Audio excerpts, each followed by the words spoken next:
కొనసాగిస్తామనంటున్నా రిపీటెడ్గా సభల్లో చెప్తున్నటువంటి చంద్రబాబు మాటలను ఏ విధంగా అర్థం చేసుకోవాలి అంటే మీ పార్టీ మీ కూటమి మేజర్ షేర్ ఉన్నటువంటి పార్టీ అధినేత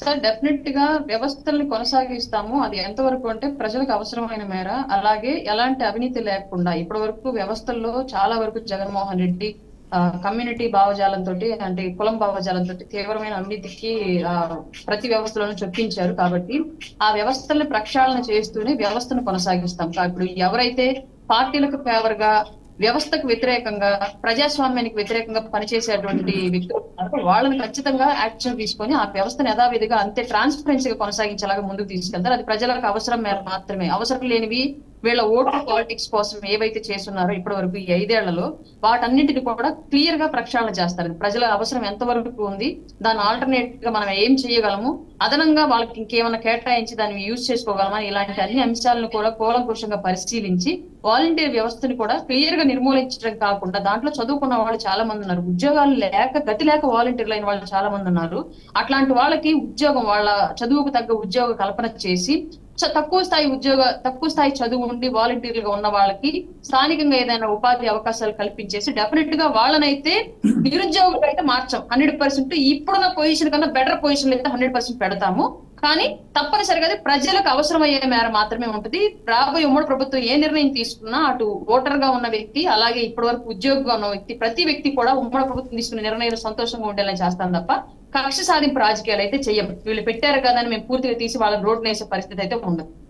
అదే జరిగితే కాపీ కొట్టారని అంటారా మళ్ళా?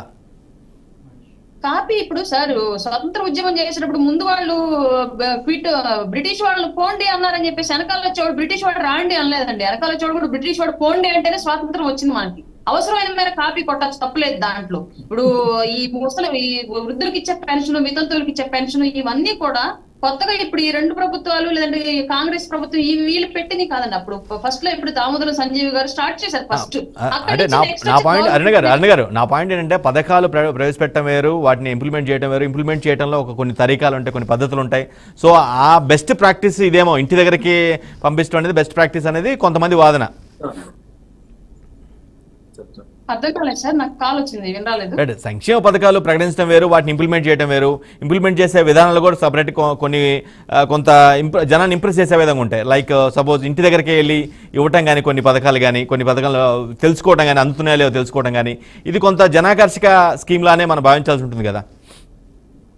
పథకాలు తీసుకోవడానికి అర్హుడుగా ఉన్నవాడు ట్యాక్సులు కట్టడానికి అర్హుడు కాదు అన్న విషయం గమనించుకోవాలి. ఫస్ట్ పథకాలు తీసుకోవడానికి ఇష్టపడ్డ వాళ్ళు మరి అంత లగ్జరియస్ గా ఉంటారు. దానికి ప్రజల మీద మళ్ళీ వీళ్ళని ఇంటికి తీసుకెళ్లి చేతిలో పళ్ళెల్లో పెట్టేసి వచ్చి ఆ పళ్ళెల్లో పెట్టిన దానికి ఖర్చు అంతా ప్రజల మీద వేసి ట్యాక్స్ రూపంలో పీడించే పరిస్థితి ఇప్పుడు ప్రజెంట్ ఉన్న సిచ్యువేషన్ లో ఉంది ఆంధ్రప్రదేశ్ లో. ఈ గవర్నమెంట్ ఇంటికి తీసుకెళ్లి పెన్షన్ ఇస్తే కరెక్టే, ధరలు పెంచి వాళ్ళు తాట తీస్తుంది. అట్లాంటి సిచ్యువేషన్ అనేది రాబోయే ప్రభుత్వంలో క్రియేట్ అవ్వదు. ప్రజలకు ఆమోదయోగ్యంగానే పరిపాలన ఉండింది. రైట్. హనుమంత్ రెడ్డి గారు ఈ పాయింట్, అరుణ్ గారు చెప్పిన పాయింట్ కూడా వ్యాలిడే. సంక్షేమ పథకాలు ఇంటికే వచ్చి హనుమంత్ రెడ్డి గారు మీకే ఈ ప్రశ్న, మీకే ఇంటికే వచ్చి ఇవ్వటం, సంక్షేమ పథకాలు తెలుసుకోవడం, వాటి గురించి ఆరాధీయటం, పెన్షన్ అందించడం ఇంత ఓకే. కానీ ఆ ముసుగులు అంటే అది పక్కన పెట్టయితే వేరే రూపంలో జరుగుతున్న అన్యాయం ఏదైతే ఉందో, రేట్లు పెంచడం కానీ, ధరలు పెంచడం కానీ, ఈ విధంగా ఇది ప్రాసెస్, ఇది కరెక్ట్ కాదు, దీన్ని నిర్మూలిస్తాం అంటున్నారు. ఇది వ్యాలిడ్ పాయింట్ అనుకుంటున్నాను. హనుమంత్ రెడ్డి గారు ఇందాక మేడం గారు, రాయపాటి అరుణ గారు చాలా తెలివిగా అబద్ధాలను ఒలవేస్తా ఉంటారు. ఎందుకనంటే ధరలు అంటున్నారు. మీరు బీఆర్కే న్యూస్, రాయపాటి అరుణ గారు లేకుంటే ఇంకెవరు వస్తారండి? ఆంధ్రప్రదేశ్ లో ఏ అంగడికి వెళ్ళినా, ఏ కొట్టుకి వెళ్ళినా ఏ విధమైన రేట్లు ఉంటాయో, తెలంగాణలో ఏ విధంగా ఉంటాయో, బెంగళూరులో ఏ విధంగా ఉంటాయో, పశ్చిమ బెంగాల్లో ఏ విధంగా ఉంటాయో, ఇలాంటి తప్పుడు మాటలు మాట్లాడే వాళ్లకు ప్రజలు బుద్ధి చెప్తారు అని చెప్తా ఉన్నా.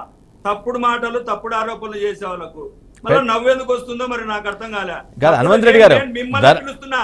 సరే, పెట్రోల్ గురించి తీసుకుందాం. పెట్రోల్ ఎందుకు డిఫరెన్స్ ఉంది? రేపు ఒక్కసారి రా, నువ్వు చిల్లర కొట్టుకురా. చిల్లర కొట్టుకు వస్తే సవాళ్ళు, పనికిరాని సవాళ్ళు ఎందుకు పనికిరావు? కానీ ఒకసారి లేదు, ప్లీజ్ అబ్యూజివ్ వర్డ్స్ వద్దు. Please debate, please maintain the debate diagram. Hanumanth Reddy గారు అలా మాట్లాడే సరికాదు.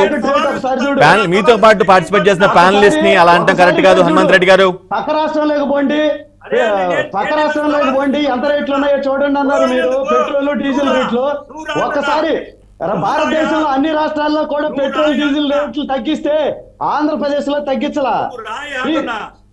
పెట్రోల్ డీజిల్ రేట్లు నిజంగానే వేరియేషన్ ఉంది. హనుమంత్ రెడ్డి గారు మీరు ఎంత కాదన్నా తెలంగాణలో ఏపీకి వేరియేషన్ ఖచ్చితంగా ఉంది, 10 రూపాయల పైనే ఉంది. భారతదేశం మొత్తం తగ్గిస్తే ఒక్క ఆంధ్రప్రదేశ్ లోనే తగ్గల.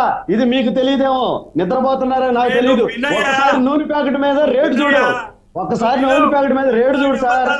చెప్తే ఎవరు వినరు. చూసే ప్రేక్షకులు అందరికి కూడా తెలుసు నువ్వు అబద్ధాలు చెప్తున్నావా మేము అబద్ధాలు చెప్తున్నాం అనేది. చూసే ప్రేక్షకులకి అందరికి తెలుసు ఎవరు అబద్ధాలు చెప్తున్నారు. ఏం తొందరవద్దు, జనాలు చూస్తా ఉన్నారు. నువ్వు మాట్లాడేది చూస్తున్నారు, నేను మాట్లాడేది చూస్తున్నారు. ఎవరు అబద్ధాలు చెప్తున్నారు అనేది జనాలు